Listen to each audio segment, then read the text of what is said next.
Well, good morning. I see the counter is running. This will be number 12. I never thought it would get this far, and I am just delighted to do this for you guys. I hope you're enjoying all of them. Well, I want to do some comments before we start. Many years ago, in fact, like almost 50 years ago, I did some flight tests. I used to work for a well-known aerospace company. And I actually got to dress up with a flight suit and boots and a parachute helmet, and I got to sit in a passageway between the pilot and co-pilot on a CH-46 twin-rotor helicopter. That was very interesting. But I'll tell you that flight test is a little bit different from the one I'm going to describe today. Well, let's see. Back in one of the first videos, you might recall that when Pinky first started going up on the mountain, Mac's father took her on a sort of a tour through the underground stuff at Stag Hammer. And he had the medbots prepare her for excuse me, let me get my earphones on.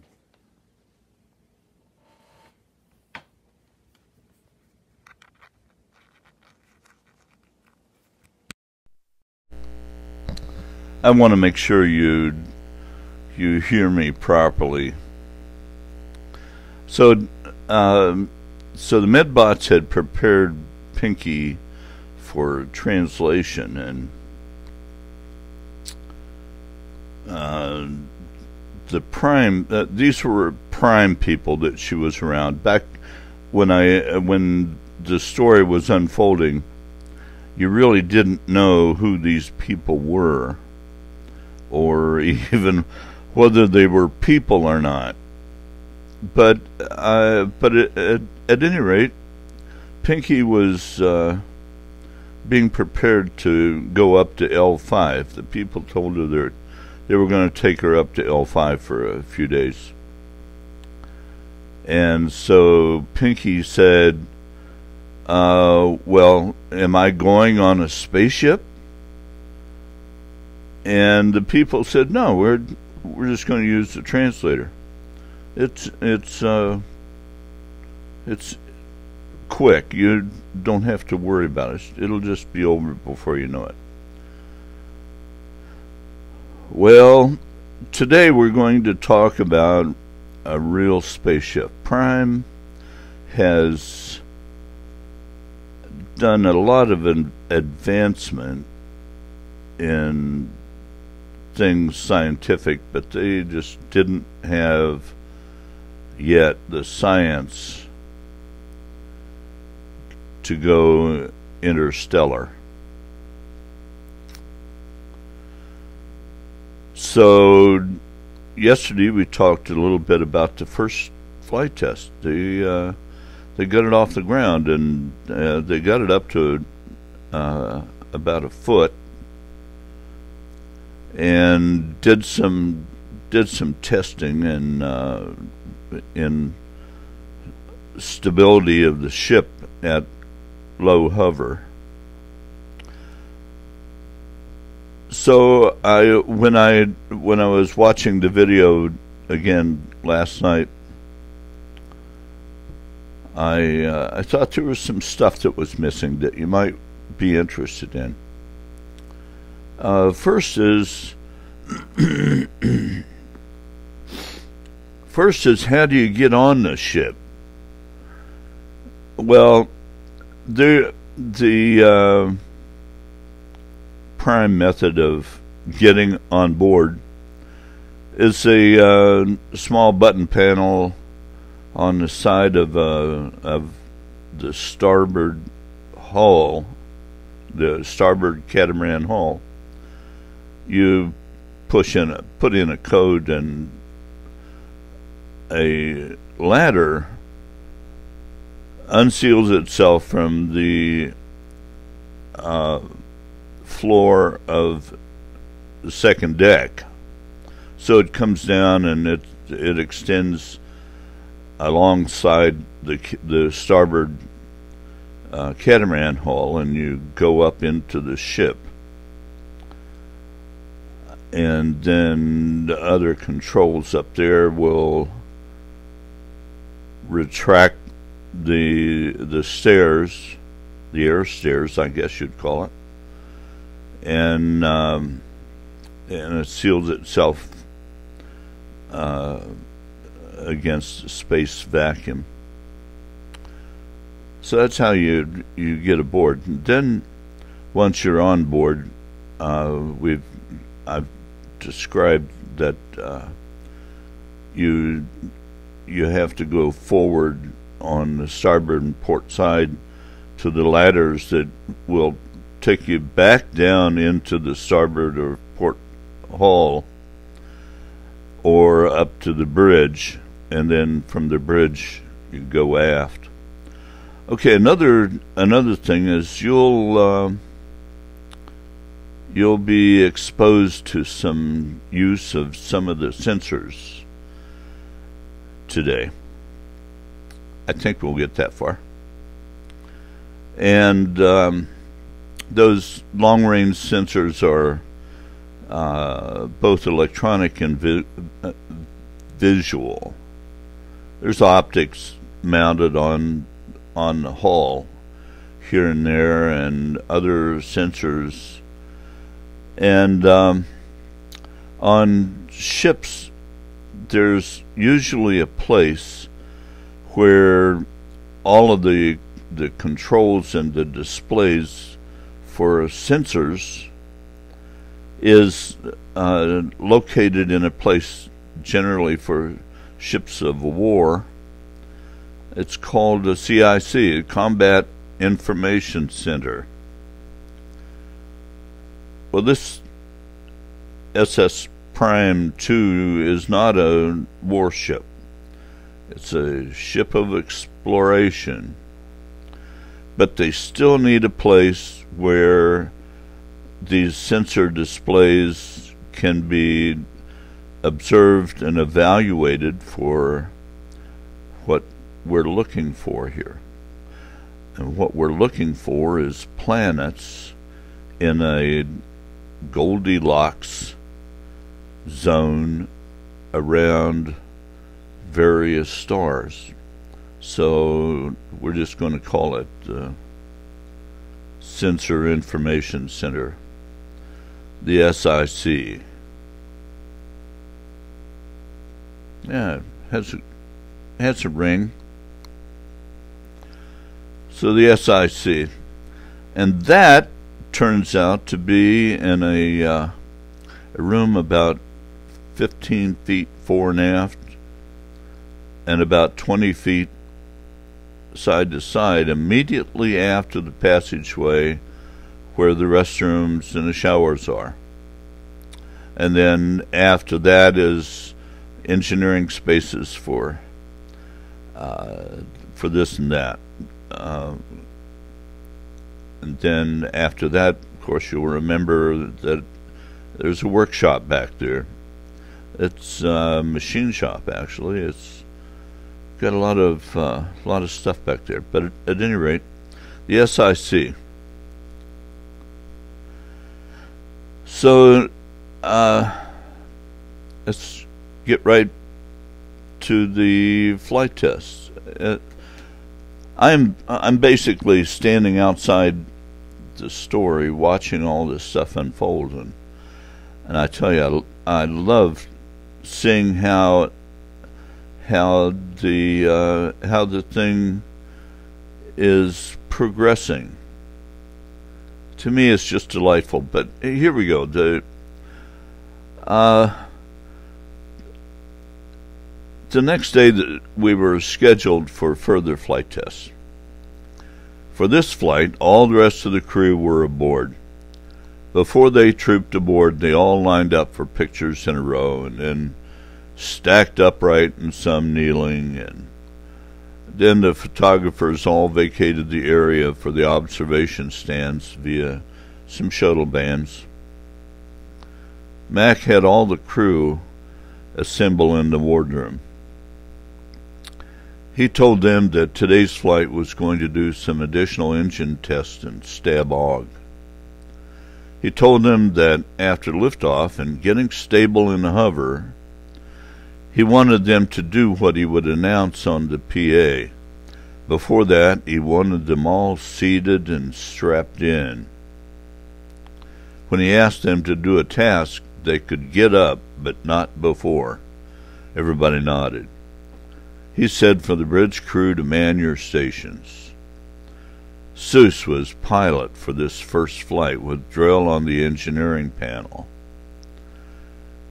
Well, after a careful pre-flight, they brought the ship to a hover at 10 feet. When Seuss held out her thumbs up and Drill said, "Go," Mac got on the PA and instructed the crew to get up and walk around in as random a manner as they could. He told them to move about on all 3 levels as they hovered.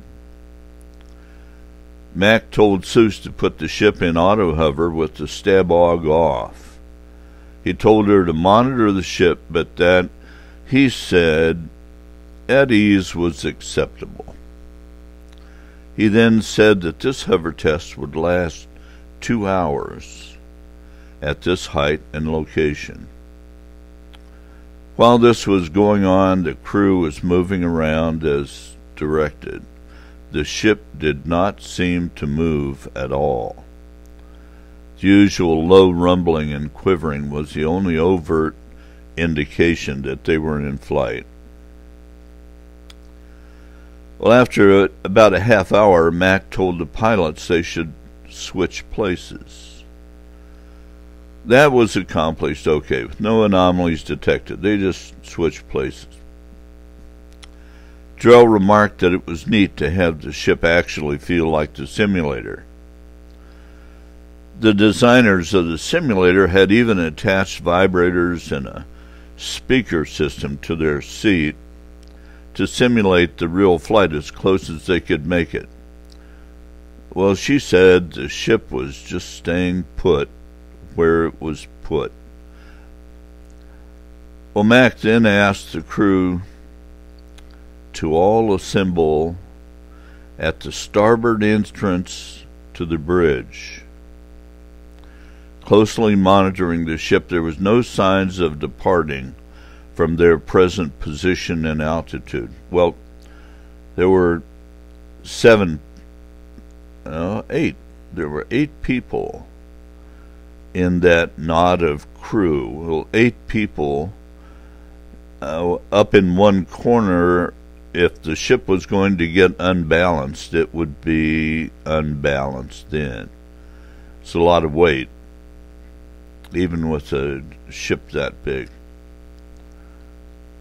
He then asked them to go to the aft end of that passageway, the starboard passageway. He asked them to see if they could all get into that aft cabin. Again, no ship movement was detected. He asked them to go to the port aft cabin and crowd in there. Well, no movement. Then it was to the port bridge door. Nothing. Mac knew that the ship was acting as designed, but it was still a thrill to actually see it happen in real time on a real ship. Well, Mac then instructed the crew to go have some coffee, and if Gracie could scare up snacks for the crew and coffee for the bridge, he would appreciate it.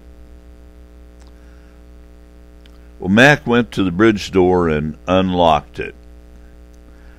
For the initial flight test, he wanted to take no chances on any interruption in the flights. Now he had a lot of confidence in the ship.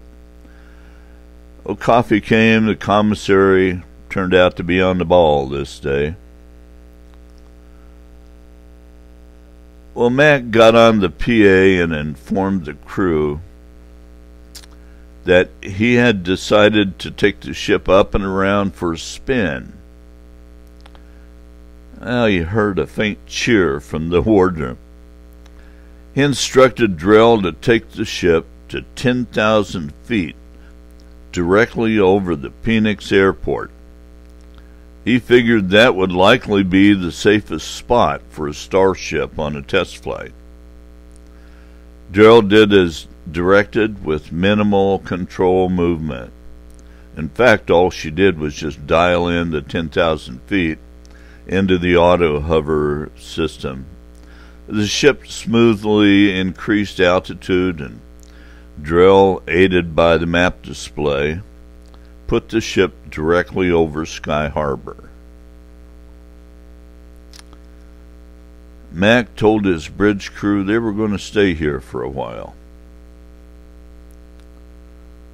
Well, Mac activated the PA and said, "Commissary to the bridge."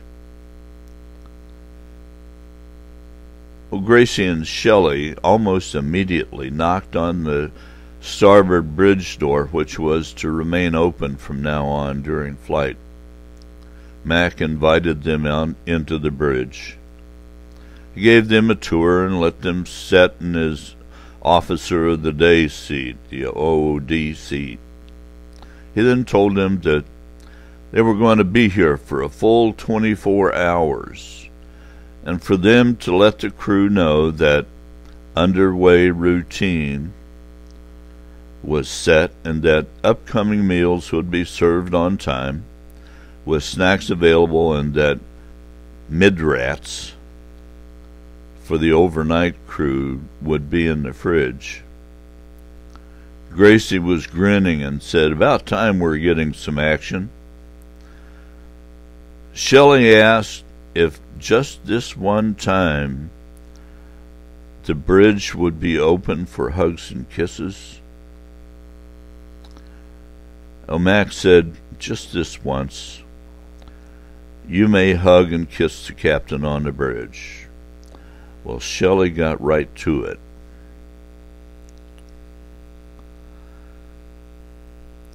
They left the bridge, and Mac then broadcast exec to the bridge.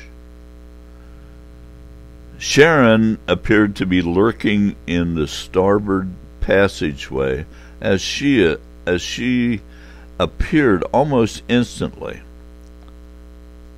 "You rang?" she said with a smirk. Mac told her that she was welcome on the bridge from now on at any time. He then asked her to take Shin on a tour of the ship to verify everything was actually working, including the toilets and the shower. He said for them to let the water run long enough to verify the water waste offload system was working. Sharon smiled at him and said, "As you wish, sire." Mac said, "Smart ass." And everybody on the bridge laughed out loud. Mac then got on the air traffic control radio frequency for the Phoenix airport, and after establishing contact, informed them of his location and altitude, and that they were going to remain right here for at least the next 24 hours. Phoenix Sky Harbor acknowledged, said that if there was any change to let them know. The controller then signed off, saying, "Welcome, SSP-2, to the friendly skies of Azondo."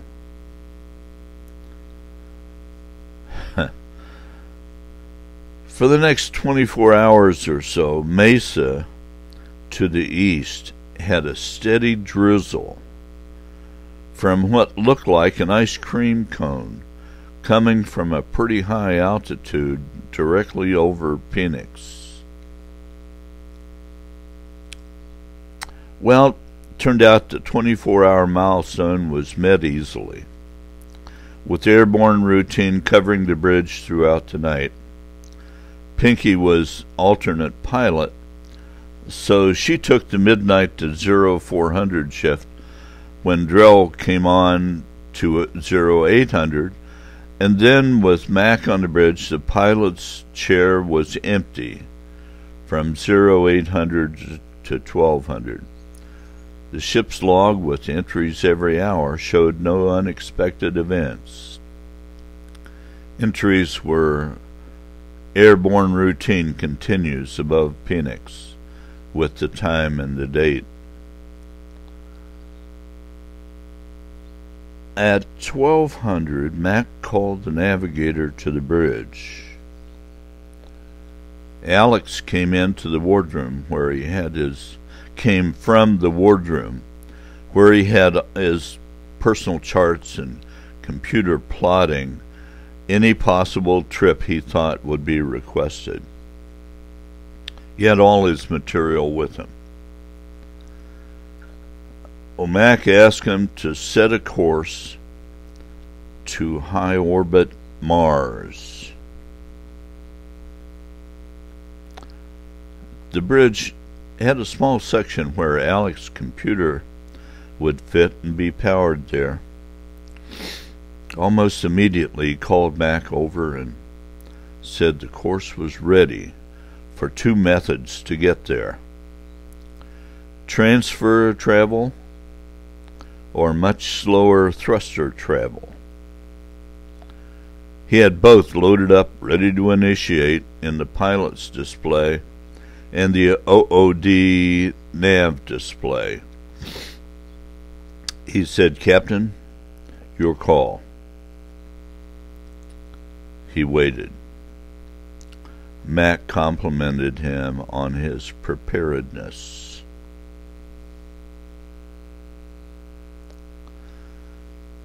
Mac triggered the PA.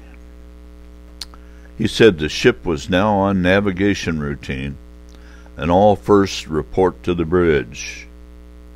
Seuss quickly arrived and slipped immediately into her chair and strapped in. Drill followed her and strapped in to her engineering panel seat. Seuss said, "Pilot ready, Captain." Drill repeated, "Engineering ready, Captain." Mac had strapped in as the wardroom reported on the bridge PA speakers. "All crew reporting and strapped in, Captain." He replied over the air microphones, "Thank you." Mac got on the ATC frequency and, after making contact, informed Phoenix Sky Harbor they were leaving and headed elsewhere. ATC acknowledged and said, "Happy travels." Alex had quietly strapped into the nav seat at his desk. Mac asked, "Nav, prepared to translate to high Mars orbit?" Alex said, "Aye. Ready on command, Captain." The captain ordered, "Nav, activate translate," as ordered. Immediately, Alex selected his course A1 and hit the go button. Mac said, "Pilots, maintain thrust for 1G. The ship displays all showed the sudden shift to a new planet, one with a distinct red hue. Mac said for the ship, prepare for low G routine. He then commanded the pilot to set thrust to 0.1 G. Immediately he felt the lessening of his weight. He tried the old pencil trick where he held it at eye level and dropped it into his other hand. It seemed to take minutes to drop 1 foot. Mac asked the wardroom if the ship's video was operational, with various views on the several displays mounted on one wall.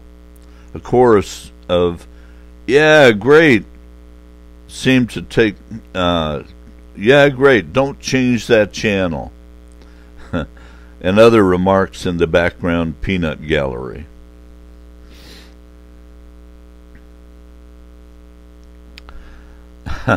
Mac ordered Nav to lay in a course to Europa high orbit on standard thrusters. Immediately, Alex replied, "Ready, Captain." Mac ordered, "Activate on standard thrust." At once, the local ship gravity increased to 1 G, and the crew felt the attitude of the ship changing to alter course to permit arrival at Europa in high orbit. Alex said that he would have the arrival time shortly. Then he said the ship would arrive in 47.5 hours. He told Mac that the ship's attitude and thrust would remain as is for a time, and then would be in a system decelerating attitude for the rest of it. He said it is all automatic from here, and that the nav control system would sound an alarm 1 hour before arrival and every 10 minutes after that until arrival. Mac informed the crew that the second leg of their test flight had commenced, and nothing would change that would require strapping in for active maneuvering for 47.5 hours. He said that after arrival at Europa, they would remain in the vicinity for photo opportunities for 1 hour and then head for home. He told the crew that the ship had operated flawlessly so far and that he expected no less. Alex remained standing by the captain, and when Mac finished with the crew announcement, told him that there was more to this particular leg than he had reported. He said, due to the orbit of Europa, the moon would be obscured by Jupiter as they approached. He said that the ship would have to do some planetary maneuvering while approaching the Jovian system. It would likely add maybe a few hours while they decelerated to let Jupiter get out of the way of a somewhat normal moon approach. Alex said that it was likely they would be able to do some close flybys of possibly all 3 other Galilean satellites before arriving in the Europa vicinity for approach to orbit. Mac said that for Alex to assume control of the ship's trajectory to maximize the observation opportunities as they made their way to Europa. He commended Alex for his professional demeanor and his duties so far. Well, Alex beamed. Alex is a good guy. Mac was pleased with the trip so far. His crew were doing their task with minimal interaction with the line of command. He knew that Sharon was keeping tabs on all her crew, and since her actual flight duties were minimal, and except for spelling Mac from time to time, mostly in overnight shifts, she was occupied with a few checks here and there. The rest of her daytime was spent in bed sleeping.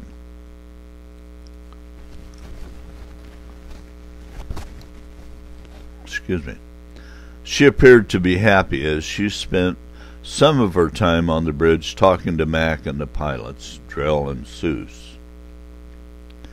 Pinky was there as well from time to time as an overnight relief pilot, as it was a requirement to have a pilot on or near the bridge at all times on active duty. That means they could not be doing anything that would preclude taking over active control of the ship at any time. So Sharon and Pinky were more often found in the wee hours, deep in conversation as the time passed on their way to Europa. Well, Mac thought of SSP-2's freight capability, and the thought they might be called on to bring freight containers from Prime to the Europa on ice base. He had talked to Shin during the initial ship design phase and suggested they build into the ship's structures capability to basically attach 4 each 53-foot freight containers to the underside of the ship at either side of the center line. Well, those attach points were standard size and location, so they could readily set the ship down on top of the 4 and grapple them in place and go. There were 2 additional stowed support feet built into the keel of the ship to support the additional weight of the cargo. The ship's support feet plus the 2 center stands had the capability to extend the necessary amount so the weight of the ship would not wholly rest on the 4 containers, even though the spec said that 4 standard containers could carry the ship's weight. He thought that would very likely be the next task assigned in the coming weeks before being authorized to venture forth into the interstellar medium, as he liked to call it. He thought there would be a series of hover tests with maximum freight weight and 4 containers. The ship's specs allowed the extra weight plus 100% margins. SSP-2 had plenty of extra power as well, just extra power, all right.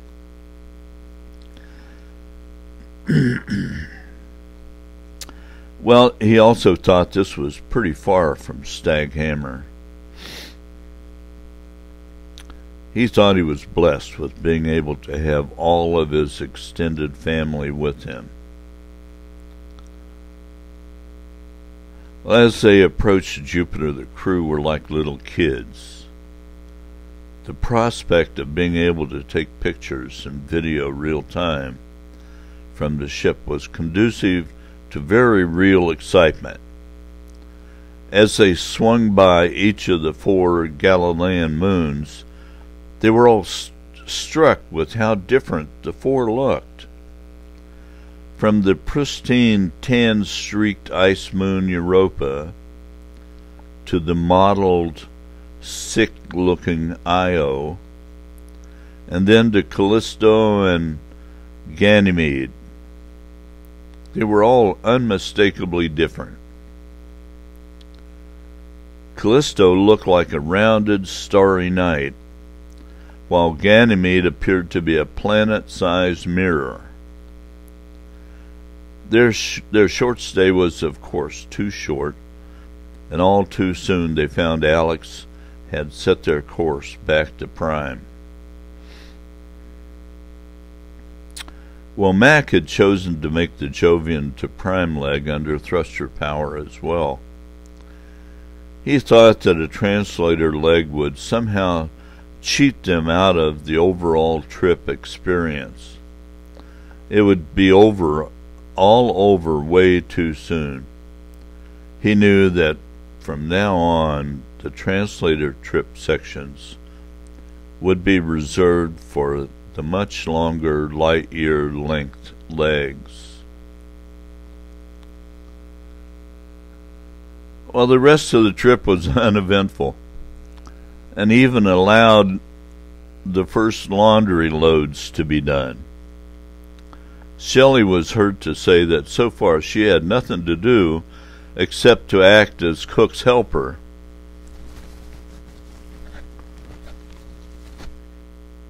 She was grinning at her joke, and everybody who heard her say it knew she was instead literally the life of the ship. She seemed to be everywhere at once, helping with this and that. She had brought along a sewing machine and basic supplies, and more than once mended garments for some who bent the wrong way in their new coveralls, and even a sock or two. She also had assumed operator duties for the external camera controls for the wardroom displays as they passed through the Jovian system. She knew letting every Tom, Dick, and Harry get their hands on the cam controller was a recipe for disaster. Localized, to be sure, but still a source of disarray if allowed to fester. Among other things, Shelley was also proficient in ship handling, and was suddenly included in... I'm not getting tired, am I? And was suddenly included in the pilot rotation when Mac was reviewing courses the crew members had completed and excelled at least on paper, as Shelley was really good working on the simulator. Mac had called Shelley to the bridge and asked her if she would like to be included in the pilot's rotation without first calling attention to his review of her accomplishment. Well, Shelley knew that the cat was out of the bag and simply said, "I would love to." Well, the online ship's assignment roster was modified to include Shelley as backup pilot, almost before Shelley got back to the galley. She checked the roster as soon as she arrived at her station and watched as her name appeared on the tree.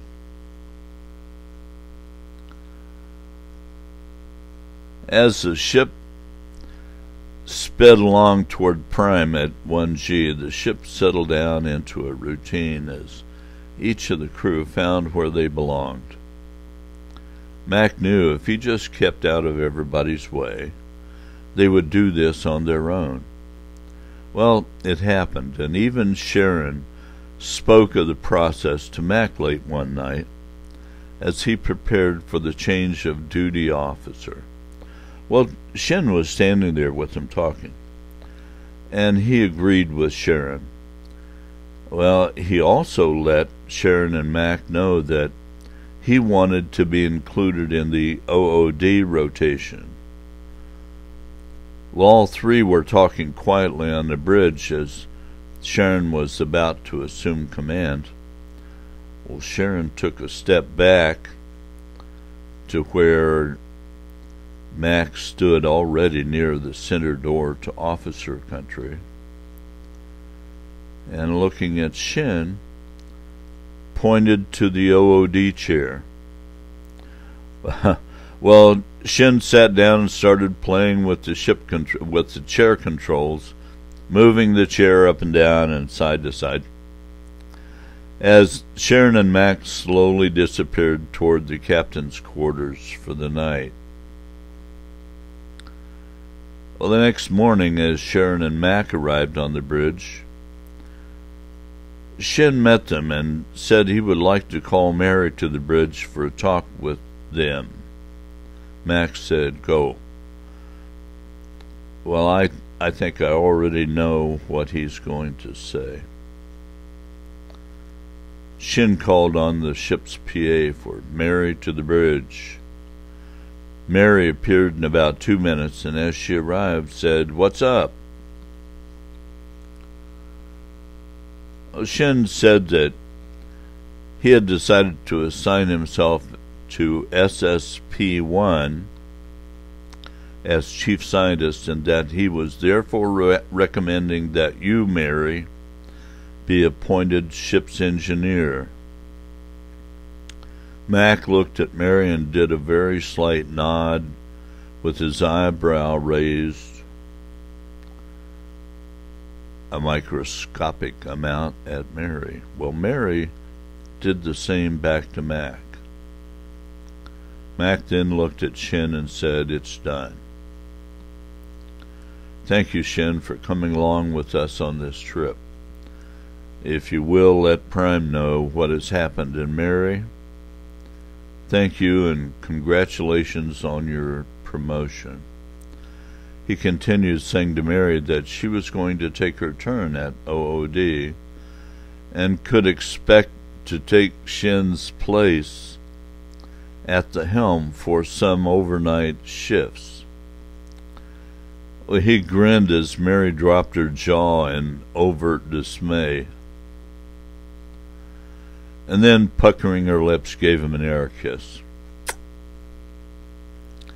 He gathered her in his arms and gave her a long hug as his two compatriots stood there approvingly. Well, the next few weeks were downtime for SSP-2. We spent the time making certain modifications to the ship systems and software fixes for things discovered during our recent on-the-spur-of-the-moment shakedown cruise. We were going to indeed deliver 4 shipping containers to Europa and then come back to Prime for another 3 weeks in light retrofit. Well, Matt called Mary, Sharon, and Alex to his quarters a week or so later and asked them to please be seated. He told them he had something to share with them. He said that he had just been given clearance to divulge to them some information Prime had given to he and Shin. Shin was gone by then. He said that since Shin was no longer aboard and was developing the retrofit program for SSP-1, he wanted to tell them to ensure the information did not get lost or forgotten. He told them that Prime had told them that some of his space monitoring systems people said that they thought certain anomalous features seen in their data was coming from a star system about 130 light years away from Prime.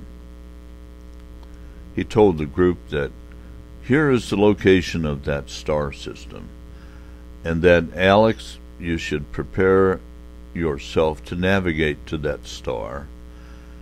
When Mac had confirmed Centauri indeed did not have any habitable planets.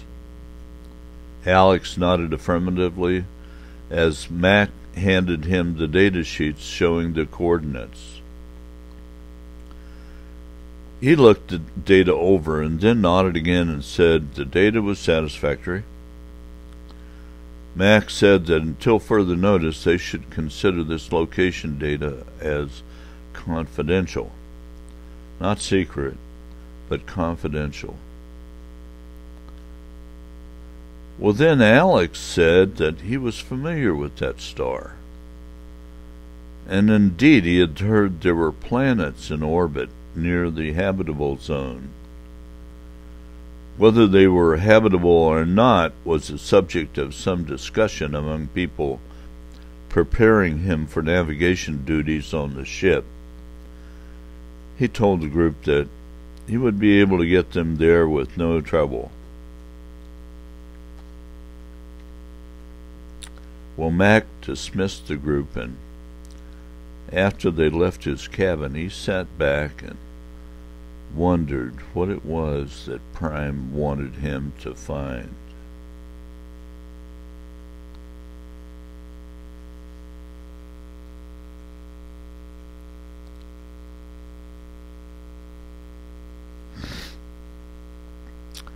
The ship settled into a routine of ship's work over the next few weeks, checking and rechecking all ship's systems. They really wanted to leave nothing to chance, even cycling the auto-locking mechanism for the underbody shipping container auto-locks. They got cycled 100 times while a crew member, Mexico, sat at a small table under the ship and visually checked all 16 auto locks as they cycled for engaged and disengaged. Nobody wanted one of these things hanging up and preventing a container auto release on the surface of Europa. A week after beginning our latest refit period, I happened to be on the bridge reviewing the ship's log. A familiar voice behind me said, "Captain, permission to enter the bridge?" I said, "Enter," to Shelley. Well, I turned to Shelley and Mitsuko, came in and stood beside me. I asked them what they had in mind.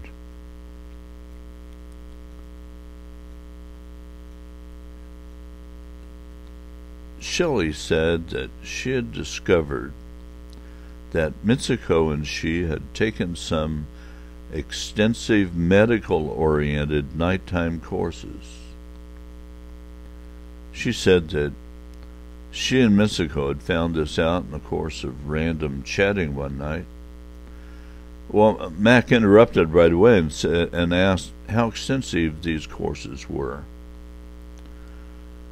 Shelley said that if one would relate that to medicine on -2, it would be an MD degree specializing in heart surgery, and for Mitsuko it would be an MD degree specializing in internal medicine. Max said, "I see." "Continue," he said. "Tell me what it is you are telling me this for." Shelley said that it was obvious the ship was not large enough for a regular hospital, but that with some modification an end stateroom could be made into a ship's dispensary. She said that they would like to do this before any other ship's modification. Well, I thought about what she was asking. It had occurred to me that if there was some medical emergency on board while deployed, they would have to abort for nearly any little piddly thing if it was serious. Shelley said that it occurred to her that if someone cut themselves, all she could do is get out her sewing kit, use the needles and thread she had on board. She said that if you think about it, this state of affairs is unacceptable. She said that a dispensary sort of capability was either completely ignored or never occurred to the designers. Well, I told her that what she proposed was completely doable. Permission granted for your dual project. I asked her what sort of timeline she had in mind. Well, Mitsuko piped up and said, "We'll need about 4 hours." She said it will be done by the end of the day.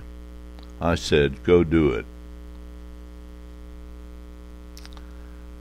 Well, I noticed that they must have been pretty confident in talking me into it, as within 20 minutes, a couple of transport trucks appeared by the aft companionway stairs and 4 burly guys offloaded 3 self-contained small-sized medical beds right off, one which looked like some sort of a surgical table bed. They took them up the stairs, and the aft starboard stateroom was converted to a dispensary in less than 20 minutes. The 4 brought in stacks of storage racks filled with medicines and medical supplies. Within an hour, they had packed up and left the ship with their 2 trucks. I thought I should go find out what they'd done to my ship. Well, I found a completely operational twin stateroom dispensary hospital via the connecting door with the second stateroom forward, fitted with an operating room table and permanently mounted operating theater light arrays in the overhead. Shelley said as she spotted me in the doorway that they had miscalculated the area needed, so they took the second stateroom forward too. Well, what could I do with the operating theater fully installed and apparently fully functional?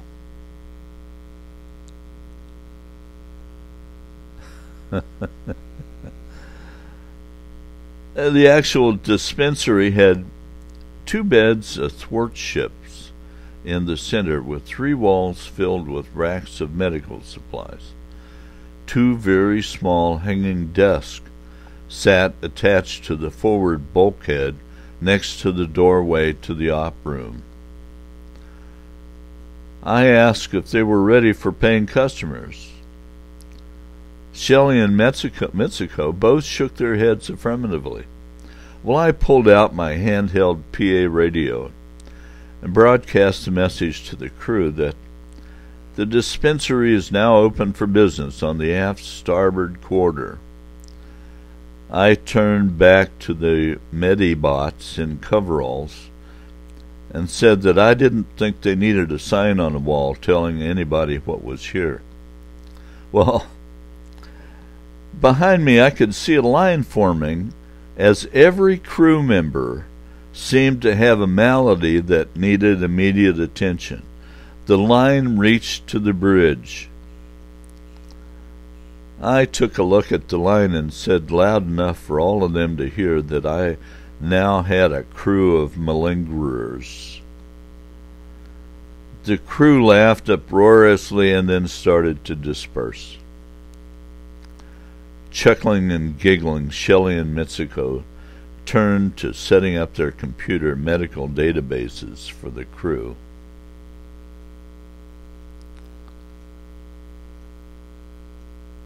Well, Shelley said to me that there was probably a method to her madness.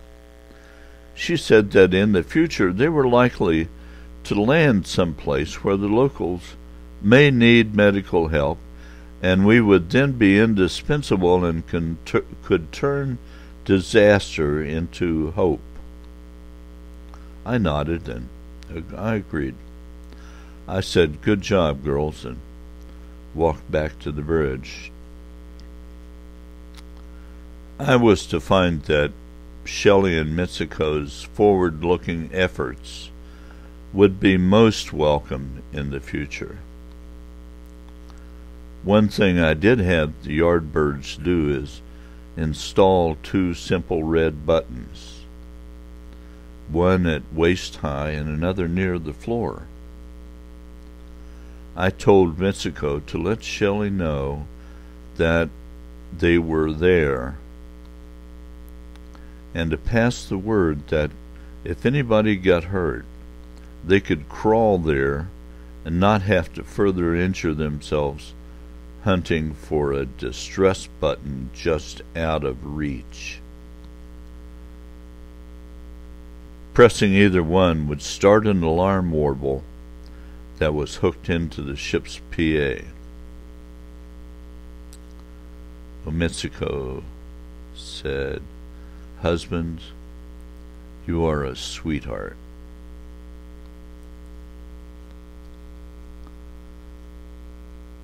I did one more thing before I forgot about it. We had a second Corvette in the works. So I told the ship's design team to come by and take note of our new dispensary hospital and include the rooms into the ship's design for SSP-3.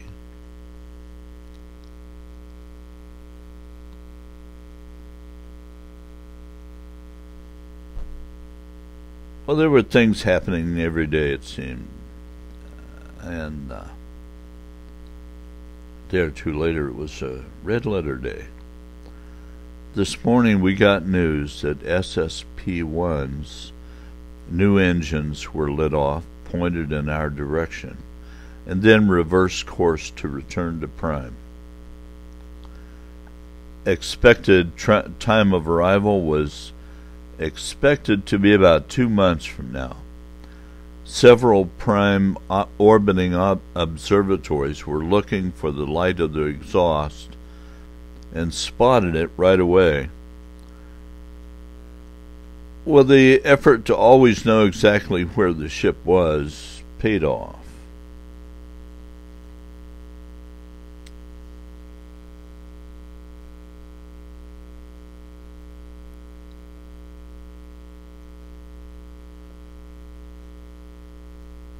Well, there's one thing. It looks like there's it's getting to be about an hour, but there was a special little thing that happened, almost like a little competition.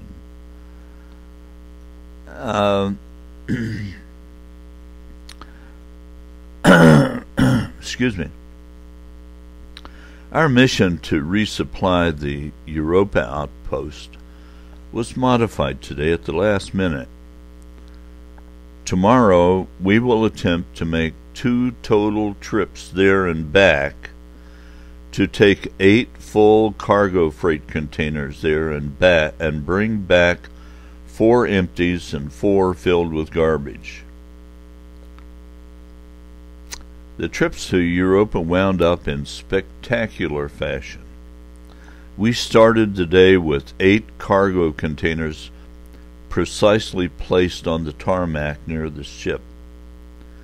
We started the clock at time 0 with the ship powered down. Drell was on the first trip while Seuss did the second. Sharon and Mary had temporary seats strapped in with the rest of us, including Seuss, on the bridge, while the rest of the crew was mostly strapped in all day in the wardroom monitoring the event, with Shelley operating the external cameras. Everything we did was recorded for the Prime News team. We powered the ship up, attached the 4 containers hovering precisely above them, and had them on the surface at Europa, and the 4 empties hooked up in 1 hour and 10 minutes. Well, back to Prime and underway with the second load took 1 hour and 15 minutes. To Europa and unloaded took 45 minutes, as Europa had moved closer in front of Jupiter. Back on Prime, unhooked with the 4 containers filled with garbage in time for afternoon snack break time.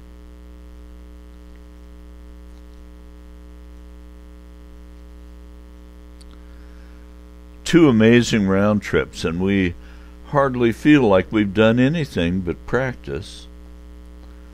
A detail I hardly noticed is that Drell and Seuss switch places while hovering over the detach point back on Prime, ready to hook up the next 4. The auto hover placed the ship precisely where needed, while I controlled the auto hooks.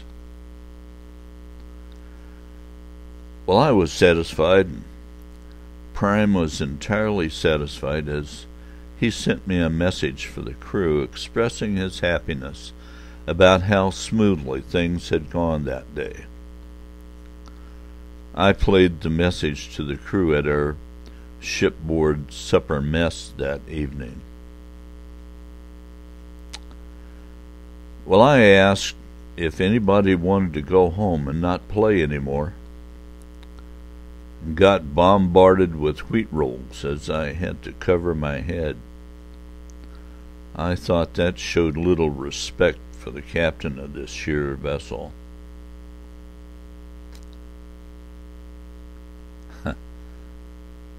See you next time.